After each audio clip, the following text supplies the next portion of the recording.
Hello, and welcome back to my channel. This is Julie for the Intuition Experiment. Here I am, raw, unfiltered. Have I ever been that filtered? Don't know. Filtered for me is like, I sat down and I did my makeup today. Now I'm going to record myself. Today is not one of those days, so, that's keeping it real. Ding. I wanted to sit down and make this video because it has been a substantial and significant amount of time since last I've been able to be alone without any pressing obligations, responsibilities, anything that really needs my attention. I felt like this video right now is what is calling to me, what needs my attention. And so I was going to say I'm calling you to give you an update, viewer. Oh, God. Okay, here we go. I sat down a couple days ago, had done my makeup. I was like, "Ooh, you looking like a badass." Oh, this is another thing. I've changed since I think last video that I recorded. Today's April 1st. April Fools! I'm not fooling anyone today. I'm about to get real and personal and all up in my own business. Listen. Can you hear that? That's my grandmother's pain screams all the way from Huntington, Quebec, because she realizes I shaved my head again. Sorry, Grandma. Helen's screaming right now. After a dozen plus years of my growing my hair and then being like, meh, screw it, we're gonna buzz this. You'd figure she would have come to terms with my hair decisions, but no. The fact of the matter is that I'm not meant to be my own coiffeurs. I'm not supposed to be cutting and coloring my own hair. That is a recipe for disaster. Cool. On to the content. I sat down a couple days ago, was looking real thick, real fun, real good, and I just could not genuinely get out the topic that I had planned on speaking about because there have been things that are so heavy on my heart, and heavy on my heart in a way that the only thing I can do right now for myself, for this channel, is to just sit down and have this conversation. This conversation being this unexpected,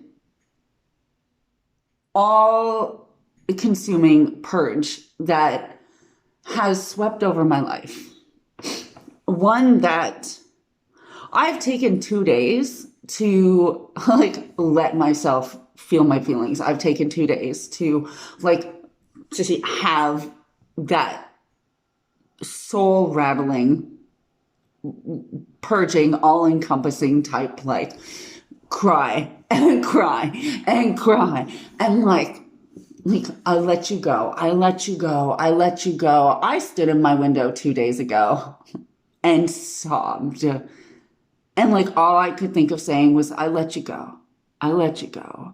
And the you, because I've not made myself clear, is pertaining to many things. I am seeing the ending presently of so many things in my life. And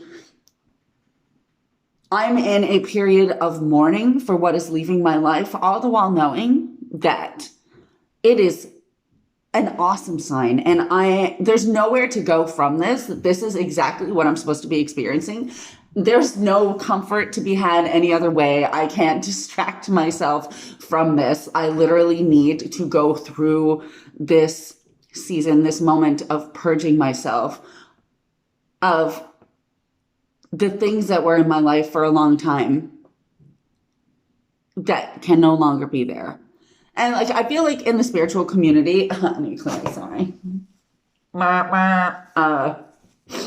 I feel like we know this and we talk about it, the things that will leave your life, but there are unexpected. I feel like there are unexpected changes, and thank God for that, but that we do not anticipate on the road to our biggest dreams, on the road to our greatest success. It's the idea of the arrow being pulled back before it is shot forward. And so I've been pulled back into some things Um, some really tough things, cycles that are coming to an end for me that have been a dozen years in the making. I've been in a situation where it was time for me to start speaking on my boundaries and standing firm for myself and showing myself love and affection and really putting myself before the expectations and the needs and the wants of other people who were toxic players in my life. But I was holding on to hope that that position could change. It has not, and it will not, and I've let that go. But so that was there was like a big chunk there, and I know I'm not really getting too specific because I'm not really trying to like call anyone out. At the time, she was on fire. I was like, let me not speak on any of this because I will regret what I say. So let me just like digest, reflect, and then move forward. And I did that I'm super proud of myself in a mature and collected fashion. And I made the best decision for myself. And I was like, cool, that rocked me a bit. There was a few days that I was like, wow, I'm swept away by emotion, but like I've got this under control. And then there was a situation 3 mornings ago that finally there was something that I had made a poor decision, and I felt like I was being dishonest or sneaky about something that I knew for almost a year was going to come back or could come back and like bite me in the ass. I just accepted the other morning that like what is done is done, and I know that that may not have been the decision that I was supposed to make in the moment or the best decision, all told. But I accept that this is where I'm at. I cannot go back and change it. I'm going to be upfront and honest. Boom, boom, boom. Here's the facts. Do with that what you will. And I am ready to accept whatever consequences, knowing that everything that moves through my life is moving in a way that brings me to my highest and greatest good all the time. And so like nothing bad can actually happen. So I came to terms with that and I was like, wow, cool. Look at you, Julie. This all the same day. You're being so emotionally just mature, amazing. Also same day, I got word of the fact that my son, who is experiencing some learning difficulties, and that has weighed heavily on my mind in terms of this whole moving and where are we going to end up and what school will he be in? Will he be loved and will he be supported? Will he be tended to and followed up with in the same way and with the same loving care as he gets right now? Because the school that he's at right now is stellar. And his teacher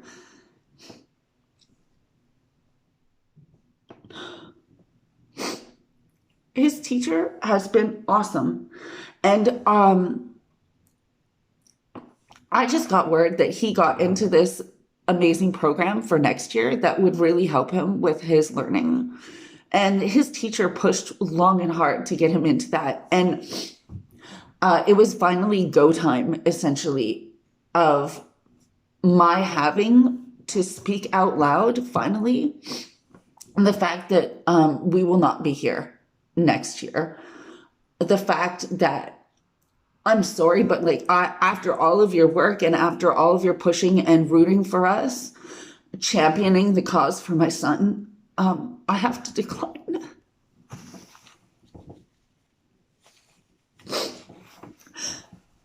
And I'm sorry, but you know, we're not going to be here. And that doesn't seem, I guess, like a big thing because people move away all the time. But of course, people have questions. Folks are starting to ask things, rightly so. Oh, you're not going to be here. Where are you going to go? Probably out of the country, ? And I'm just like not willing to open myself up yet to fully entertain the limitations and the fears of other people. And so it's kind of like I'm on a raft and I'm just like, I'm drifting out to sea, and everything that I knew, the things that I thought about myself, everything that I knew about life and what was comfortable here, like that is on the shoreline and I'm watching it go, but I also don't know where I'm headed to. So I had to go pick my son up from school 3 days ago and admit to this teacher who has fought so long and hard for us that I'm so sorry, but Like, you're the first person that I'm going to tell. Speaking my truth. So, and I had to let it be okay that she would take it however she was going to take it. And it's weighed heavily on my mind, if I'm being frank about it, because I loved and adored her as a teacher and I deeply appreciated it. But, sorry. So gross. I'm sorry. Just, this is day 3 of this. I let it go. I let it go. I let it go. I let it go. Because this is the thing. In this moment, the pleasing or the people pleaser or the pleasing thing would be to just like, well, okay, well, like, let me stick around. Let me do this thing. Like, my son has this opportunity. Let me just like stay here and accept it. And my soul will be restless the entire time. And I will feel unfulfilled. But let's just stick with this. It's like, no, I know I'm doing these things that later on, far removed, when people in retrospect will be able to stand back and look and be like, oh, oh, wow. Big monumental moves were being made. Julie just looked crazy while she was making them. Because there's no one I can talk to about this right now. I'm just in a situation at this particular moment that there's not, despite being loved and overall supported, there is not a friend, there is not a family member.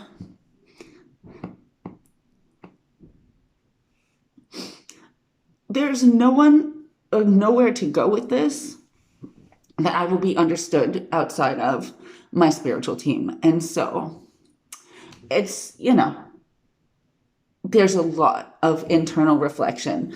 And lastly, so I had this little conversation with the teacher, knees shaking, sweaty palms. Like, I'm nervous. I feel bad. I don't know what she's going to ask. And I can't really give answers. I'm like, hey, I'm keeping this on the low. I'm just like making moves. And there's like something big. There's a big project that is unfolding for me. And just, we will not be here. It was super hard to have that conversation. And then I got home, and at the top of my stairs were items that I had left in an ex's apartment, an ex that I had to walk away from like a number of months ago after being together for 2 years. And despite the fact that there was no communication, it still felt like things were kind of being dragged on. Like there was just not a clear and concise ending until I got home and everything that had been left in their apartment was in front of my door. And they were just like, hey, I'm moving on to a new phase in my life, a new chapter in my life. I don't feel like any of these things in my apartment like serve me. It doesn't belong in my apartment anymore. Here you go. So that was in front of my door. And I was like, all of these things I am happy for. They are all indicators that I am going in the right direction. Like, things would not be falling off of me in the way that they are without knowing that they are making room and serving purpose to move me into greater times, have greater experiences. And I know this, but there is like a deep and profound sadness that comes with purging yourself of things. And it's like, it's over. I release it. This is over. I release it. All of these things. I've become a lot more conscious, I suppose, in the past little while of my space, of my surroundings, of being very quiet and taking in the moment. And the other day, I just like couldn't get it together. I needed to just cry and cry and cry until there was nothing left. And I was standing in the window and I was watching my son. He was finished a day of school and it was the afternoon and he was out playing with his friends and I could hear the echoes of like their talk and their laughter. And it had rained the day before and there were puddles and I was watching him kind of splash through the puddles and I thought like,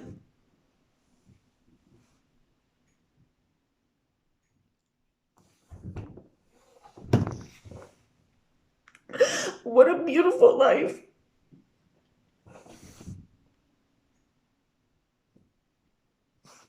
Like, God, if you're going to take us from this, and I know we are leaving, I know it must be better than this. I mean, you know, it's like, this happy, comfortable little place with the friends and the neighbors who care and the good school. I let you go.